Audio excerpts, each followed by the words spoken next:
शिलापट का अनावरण और श्री काशी विश्वनाथ धाम राष्ट्र को समर्पित। साथ ही मैं माननीय प्रधानमंत्री जी से अनुरोध करूंगी कि आज के इस ऐतिहासिक समारोह में अपने हृदय के उद्गार व्यक्त करें।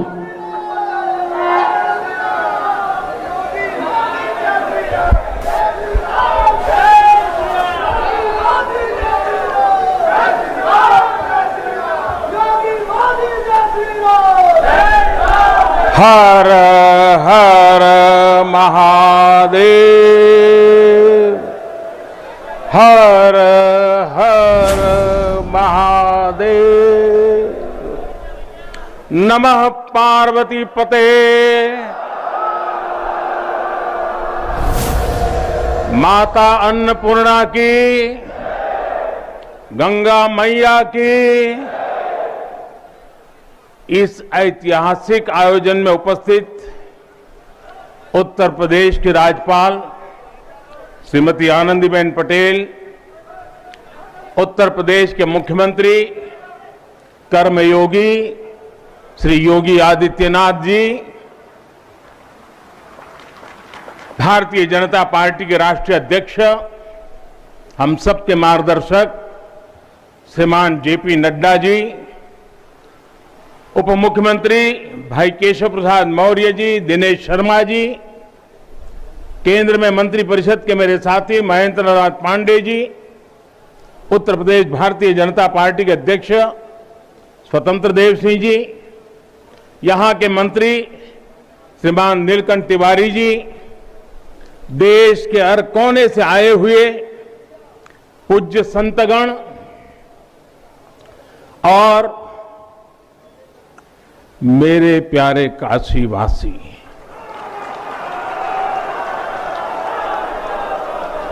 और देश विदेश से इस अवसर के साक्षी बन रहे सभी श्रद्धालु साथीगण, काशी के सभी बंधुओं के साथ बाबा विश्वनाथ के चरणों में हम शीश नवावत है। माता अन्नपूर्णा के चरणन का बार बार वंदन करत है। अभी मैं बाबा के साथ साथ नगर कोतवाल काल भैरव जी के दर्शन करके ही आ रहा हूं। देशवासियों के लिए उनका आशीर्वाद लेकर आ रहा हूं। काशी में कुछ भी खास हो, कुछ भी नया हो, तो सबसे पहले उनसे पूछना आवश्यक है। मैं काशी के कोतवाल के चरणों में भी प्रणाम करता हूं। गंगा तरंग रमणीय जटा कलापम, गौरी निरंतर विभूषित वाम भागम, नारायण प्रिय मनंग मदापहारम, वाराणसी पुरपतिम भज विश्वनाथम।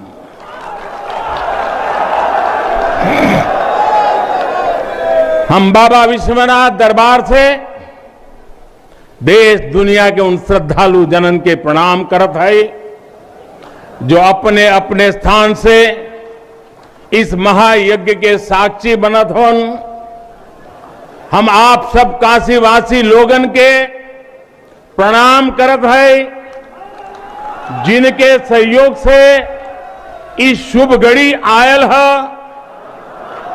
हृदय गदगद है, मन आह्लादित है। आप सब लोगन के बहुत बहुत बधाई है।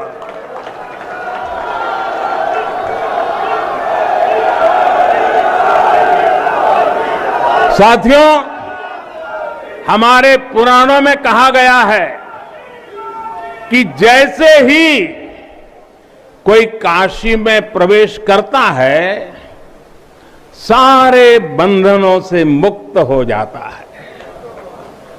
भगवान विश्वेश्वर का आशीर्वाद एक अलौकिक ऊर्जा यहां आते ही हमारे अंतर आत्मा को जागृत कर देती है। और आज तो इस चीर चैतन्य काशी की चेतना में एक अलग ही स्पंदन है। आज आदि काशी की अलौकिकता में एक अलग ही आभा है। आज शाश्वत बनारस के संकल्पों में एक अलग ही सामर्थ्य दिख रहा है। हमने शास्त्रों में सुना है, जब भी कोई पुण्य अवसर होता है तो सारे तीर्थ, सारी देवीय शक्तियां बनारस में बाबा के पास उपस्थित हो जाती है। कुछ वैसा ही अनुभव आज मुझे बाबा के दरबार में आकर हो रहा है। ऐसा लग रहा है कि हमारा पूरा चेतन ब्रह्मांड इससे जुड़ा हुआ है। वैसे तो अपनी माया का विस्तार बाबा ही जाने, लेकिन जहां तक हमारी मानवीय दृष्टि जाती है, विश्वनाथ धाम के इस पवित्र आयोजन के इसे समय पर इस समय पूरा विश्व जुड़ा हुआ है। साथियों, आज भगवान शिव का प्रिय दिन सोमवार है। आज विक्रम संवत 2078 मार्गशीर्ष शुक्ल पक्ष 10वीं तिथि एक नया इतिहास रच रही है।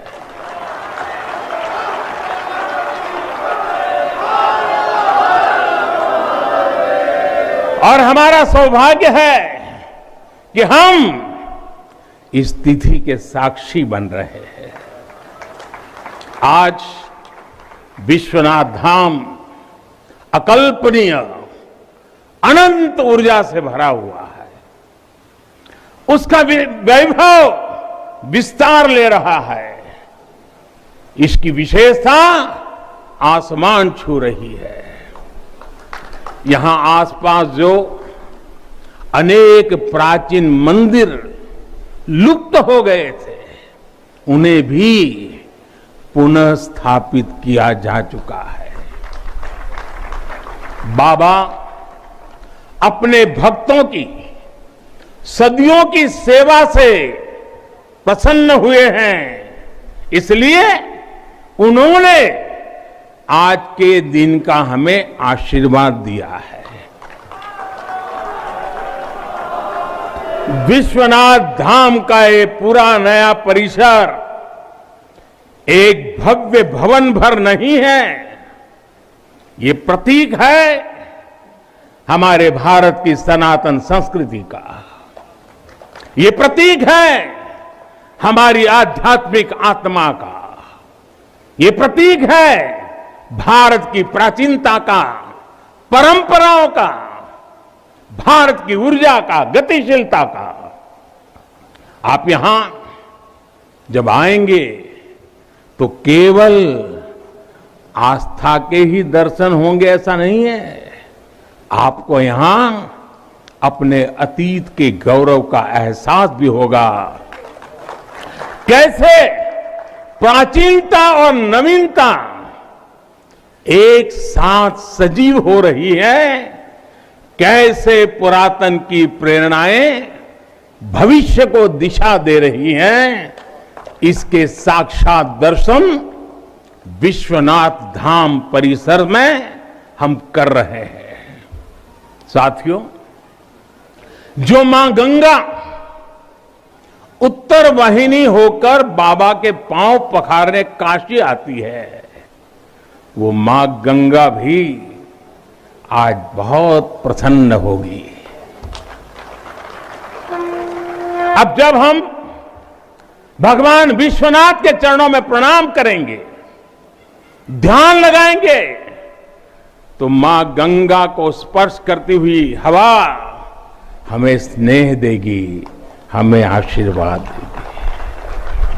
और जब मां गंगा उन्मुक्त होगी, प्रसन्न होगी, तो बाबा के ध्यान में हम गंग तरंगों की कलकल, गंग तरंगों की कलकल का दैवीय अनुभव भी कर सकेंगे। बाबा विश्वनाथ सबके हैं, मां गंगा सबकी है, उनका आशीर्वाद सबके लिए है। लेकिन समय और परिस्थितियों के चलते बाबा और मां गंगा की सेवा की यह सुलभता मुश्किल हो चली थी। यहां हर कोई आना चाहता था, लेकिन रास्तों और जगह की कमी हो गई थी। बुजुर्गों के लिए, दिव्यांगों के लिए यहां आने में बहुत कठिनाई होती थी। लेकिन अब विश्वनाथ धाम परियोजना के पूरा होने से यहां हर किसी के लिए पहुंचना सुगम हो गया है। हमारे दिव्यांग भाई बहन, बुजुर्ग माता पिता सीधे बोर्ड से जेटी तक आएंगे। जेटी से घाट तक आने के लिए भी एस्केलेटर लगाए गए हैं, वहां से सीधे मंदिर तक आ सकेंगे। संकरे रास्तों की वजह से दर्शन के लिए जो घंटों तक का इंतजार करना पड़ा था, जो परेशानी होती थी, वो भी अब कम होगी। पहले यहां जो मंदिर क्षेत्र केवल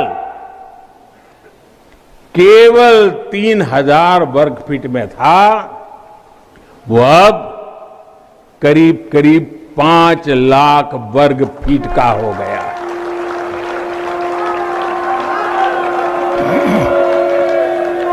अब मंदिर और मंदिर परिसर में 50, 60, 70 हजार श्रद्धालु आ सकते हैं। यानी पहले मां गंगा का दर्शन स्नान और वहां से सीधे विश्वनाथ धाम, यही तो है हर हर महादेव। साथियों, जब मैं बनारस आया था तो एक विश्वास लेकर आया था। विश्वास अपने से ज्यादा बनारस के लोगों पर था, आप पर था। आज हिसाब किताब का समय नहीं है, लेकिन मुझे याद है तब कुछ ऐसे लोग भी थे जो बनारस के लोगों पर संदेह करते थे। कैसे होगा ही नहीं, यहां तो ऐसे ही चलता है। ये मोदी जी जैसे बहुत आके गए। मुझे आश्चर्य होता था कि बनारस के लिए ऐसी ही धारणाएं बना ली गई थी, ऐसे तर्क दिए जाने लगे थे।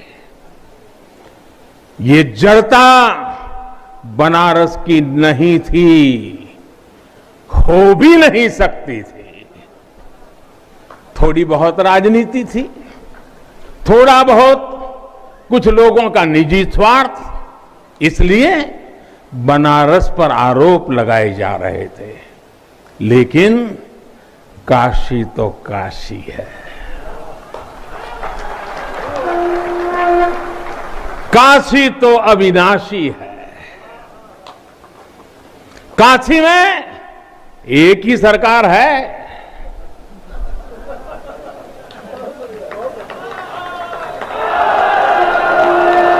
जिनके हाथों में डमरू है, उनकी सरकार है। जहां गंगा अपनी धारा बदलकर बहती हो, उस काशी को भला कौन रोक सकता है। काशी खंड में भगवान शंकर ने खुद कहा है, विना मम प्रसादम वै कह काशी प्रति प्रद्युत्ते, अर्थात बिना मेरी प्रसन्नता के काशी में कौन आ सकता है, कौन इसका सेवन कर सकता है। काशी में महादेव की इच्छा के बिना न कोई आता है और न यहां उनकी इच्छा के बिना कुछ होता है। यहां जो कुछ होता है महादेव की इच्छा से होता है। ये जो कुछ भी हुआ है महादेव ने ही किया है।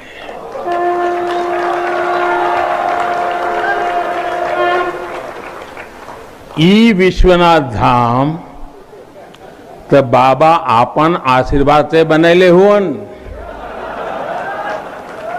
उनकर इच्छा के बिना का कोई पत्ता हिल सकेला। कोई कितना बड़ा हवे तो अपने घरे का होइए, बोलिए तबे कोई आ सकेला, कुछ कर सकेला। साथियों, बाबा के साथ अगर किसी और का योगदान है तो वो बाबा के गणों का है। बाबा के गण यानी हमारे सारे काशीवासी, सारे काशीवासी जो खुद महादेव के ही रूप है। जब भी बाबा को अपनी शक्ति अनुभव करानी होती है वो काशी वासियों का माध्यम ही बना देते हैं। फिर काशी करती है और दुनिया देखती है। इदम शिवाय इदम नमः, इदम शिवाय इदम नमः। भाई और बहनों, मैं आज अपने हर उस श्रमिक भाई बहनों का भी आभार व्यक्त करना चाहता हूं जिसका पसीना इस भव्य परिसर के निर्माण में बहा है। कोरोना के इस विपरीत काल में भी उन्होंने यहां पर काम रुकने नहीं दिया। मुझे अभी अपने इस श्रमिक साथियों से मिलने का अवसर मिला, उनके आशीर्वाद लेने का सौभाग्य मिला। हमारे कारीगर, हमारे सिविल इंजीनियरिंग से जुड़े लोग, प्रशासन के लोग, वो परिवार जिनके यहां घर हुआ करते थे, मैं सभी का अभिनंदन करता हूं। और इन सबके साथ मैं यूपी सरकार, हमारे कर्मयोगी मुख्यमंत्री योगी आदित्यनाथ जी का भी और उनकी पूरी टीम का भी अभिनंदन करता हूं, जिन्होंने काशी विश्वनाथ धाम परियोजना को पूरा करने के लिए दिन रात एक कर दिया। साथियों, हमारी इस वाराणसी ने युगों को जिया है, इतिहास को बनते बिगड़ते देखा है। कितने ही कालखंड आए गए, कितनी ही सल्तनतें उठी और मिट्टी में मिल गई, फिर भी बनारस बना हुआ है। बनारस अपना रस बिखेर रहा है।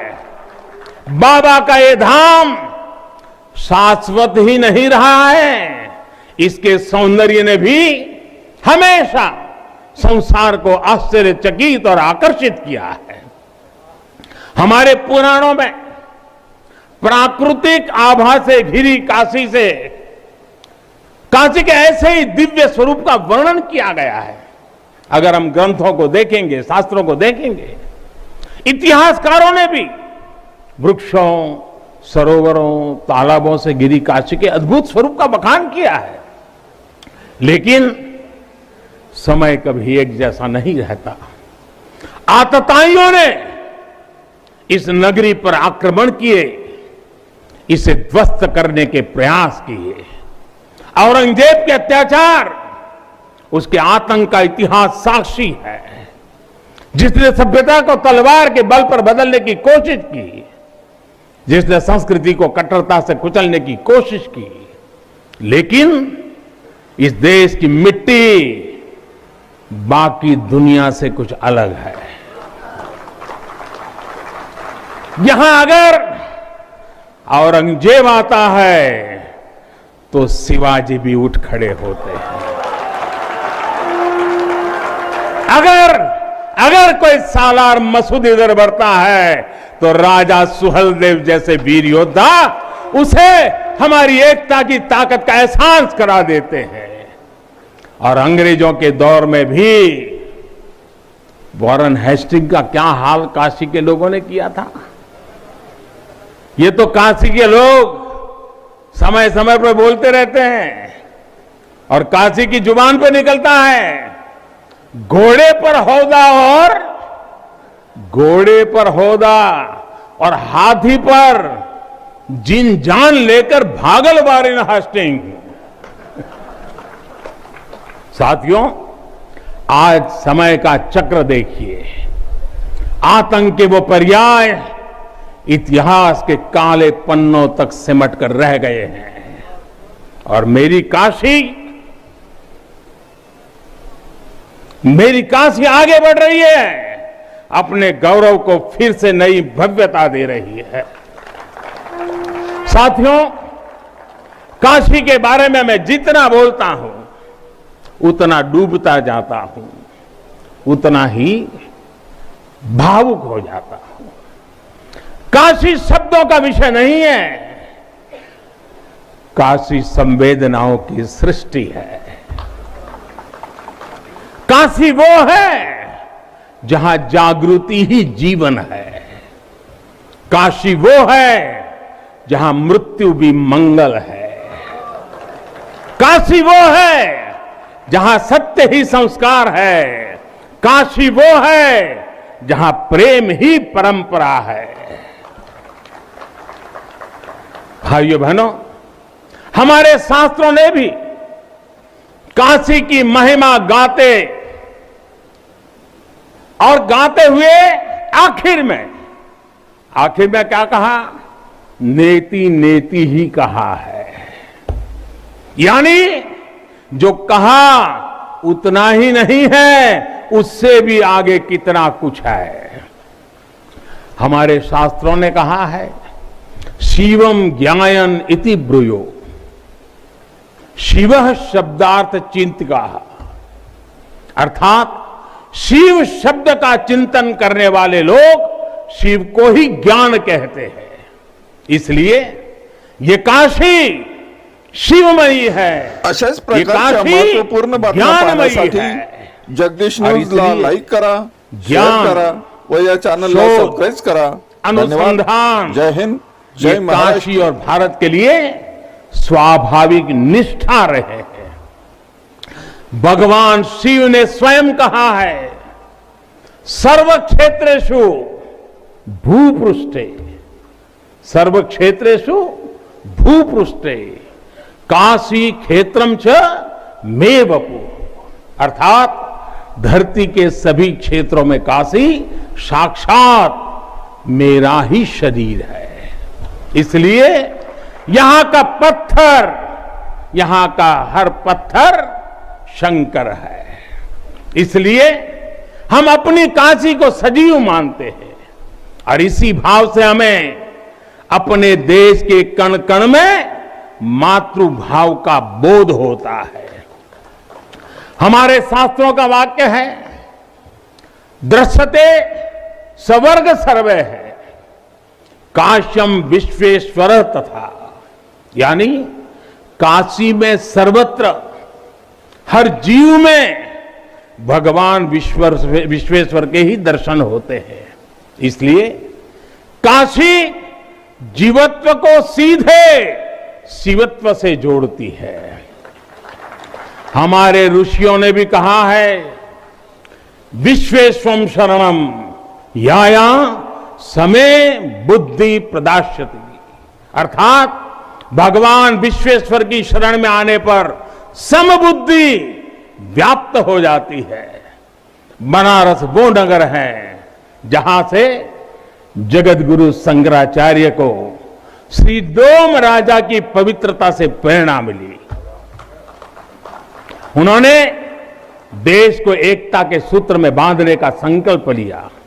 ये वो जगह है जहां भगवान शंकर की प्रेरणा से गोस्वामी तुलसीदास जी ने रामचरितमानस जैसी अलौकिक रचना की। यहीं की धरती सारनाथ में भगवान बुद्ध का बोध संसार के लिए प्रकट हुआ। समाज सुधार के लिए कबीरदास जैसे मनीषी यहां प्रकट हुए। समाज को जोड़ने की जरूरत थी तो संत रविदास जी की भक्ति की शक्ति का केंद्र भी ये काशी बनी। ये काशी अहिंसा और तप की प्रतिमूर्ति 4 जैन तीर्थंकरों की धरती है।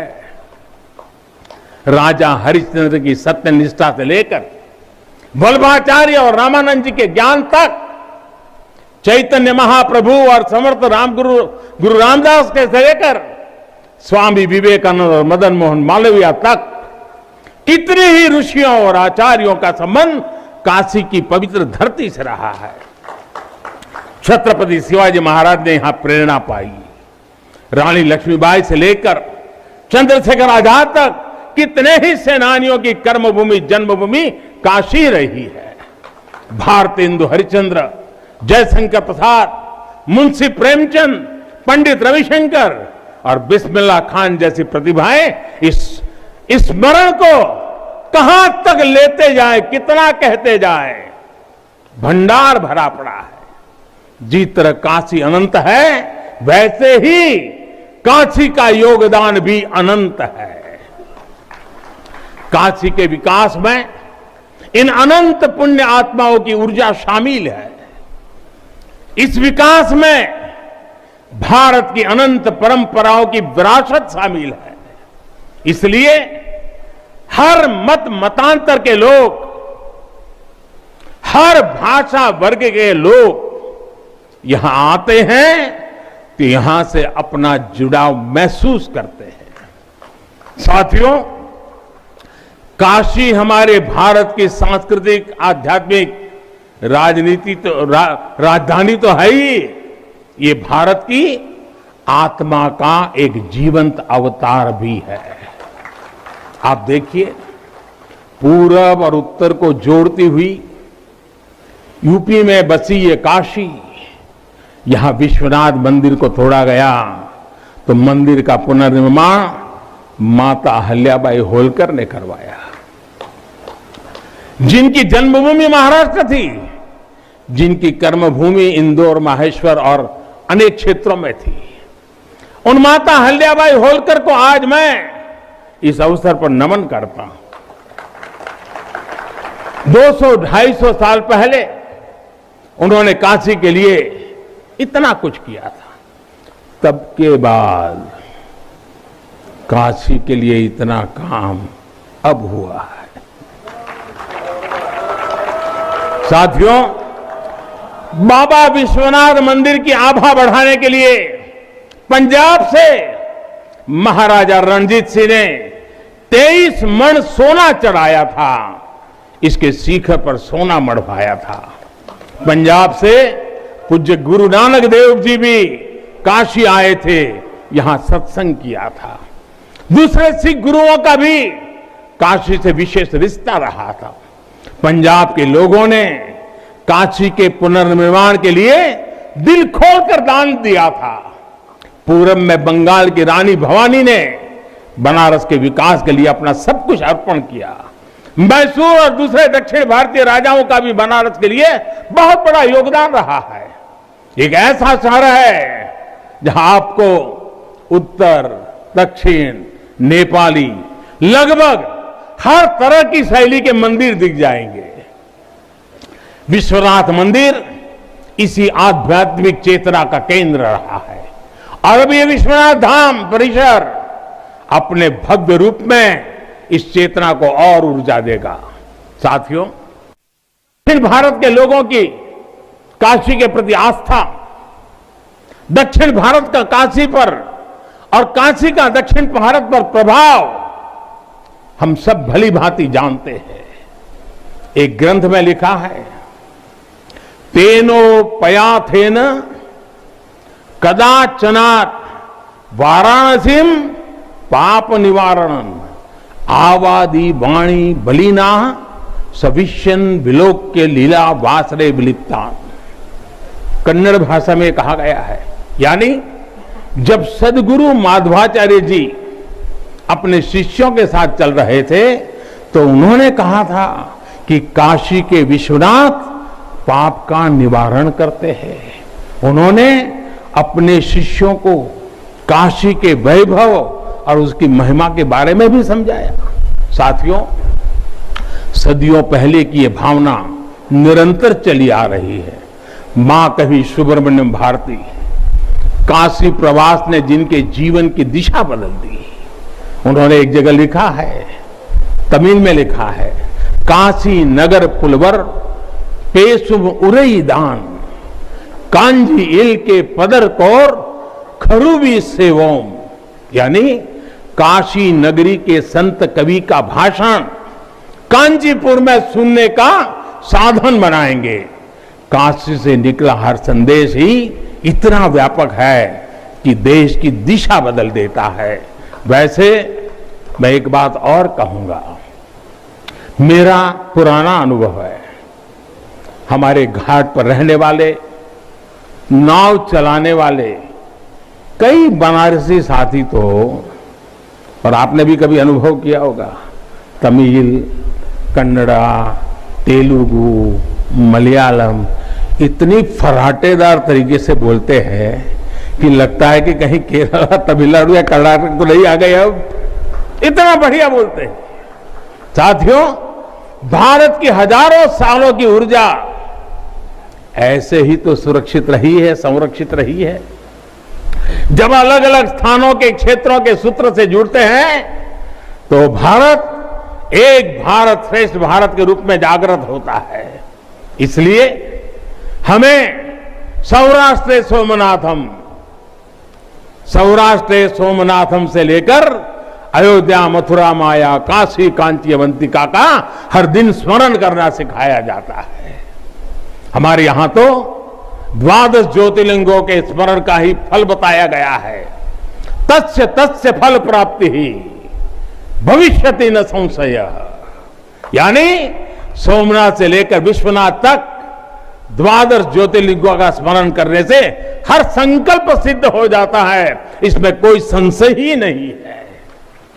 ये संशय इसलिए नहीं है क्योंकि स्मरण के बहाने पूरे भारत का भाव एकजुट हो जाता है, और जब भारत का भाव आ जाए तो संशय कहां रह जाता है, असंभव क्या बचता है। साथियों, ये भी सिर्फ संयोग नहीं है कि जब भी काशी ने करवट ली है, कुछ नया किया है, देश का भाग्य भी बदला है। बीते 7 वर्षों से काशी में चल रहा विकास का महायज्ञ आज एक नई ऊर्जा को प्राप्त कर रहा है। काशी विश्वनाथ धाम का लोकार्पण भारत को एक निर्णायक दिशा देगा, एक उज्जवल भविष्य की तरफ ले जाएगा। ये परिसर साक्षी है हमारे सामर्थ्य का, हमारे कर्तव्य का। अगर सोच लिया जाए, ठान लिया जाए तो असंभव कुछ भी नहीं है।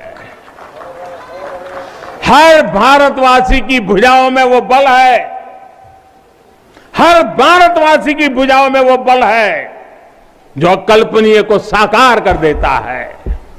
हम तप जानते हैं, हम तपस्या जानते हैं, देश के लिए दिन रात खपना जानते हैं। चुनौती कितनी ही बड़ी क्यों ना हो, हम भारतीय मिलकर उसे परास्त कर सकते हैं। विनाश करने वालों की शक्ति कभी भारत की शक्ति और भारत की भक्ति से बड़ी नहीं हो सकती। याद रखिए, जैसी दृष्टि से हम खुद को देखेंगे, वैसी ही दृष्टि से विश्व भी हमें देखेगा।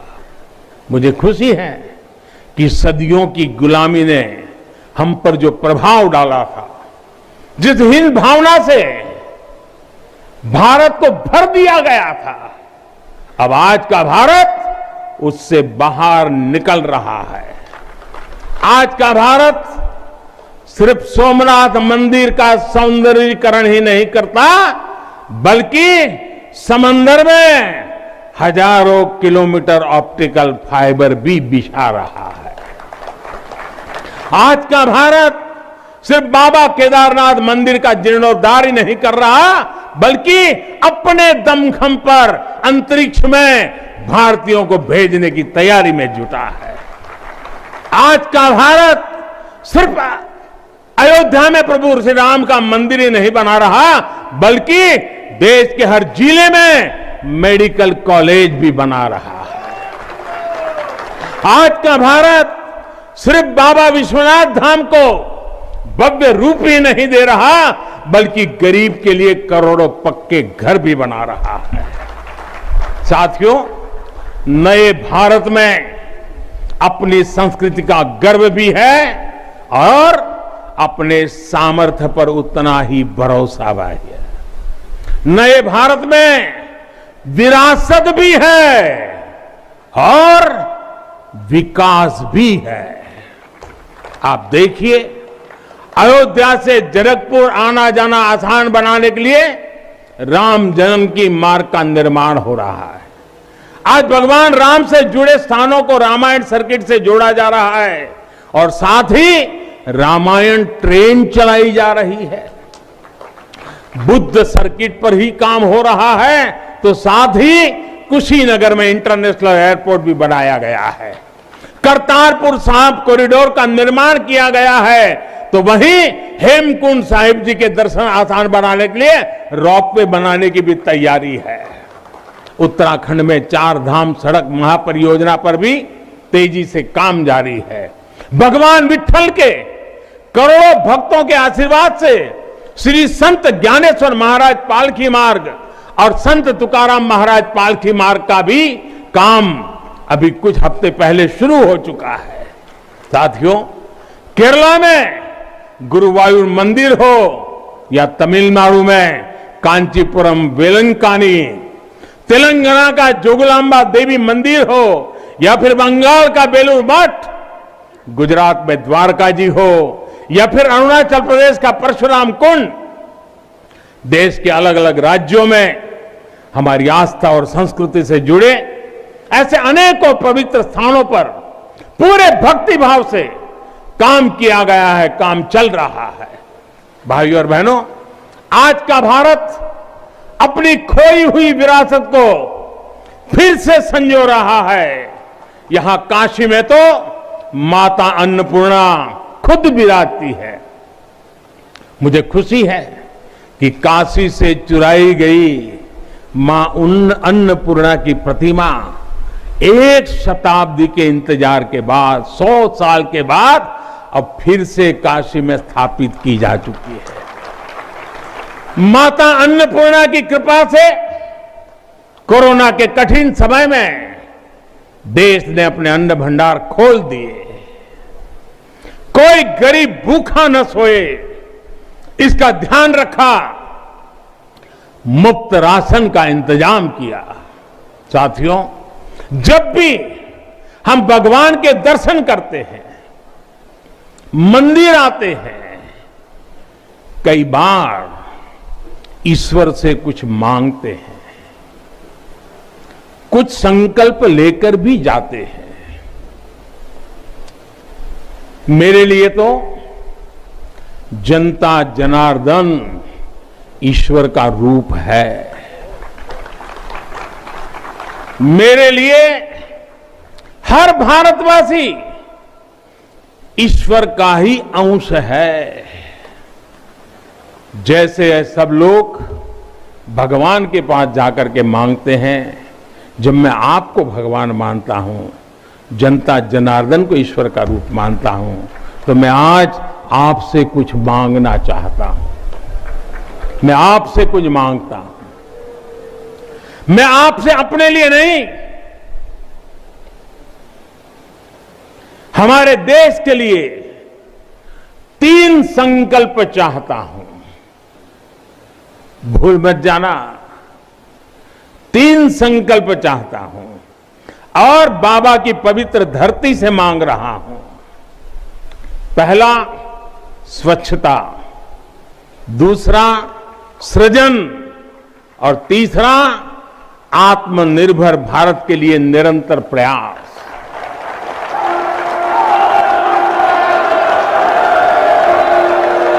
स्वच्छता जीवन शैली होती है, स्वच्छता अनुशासन होती है।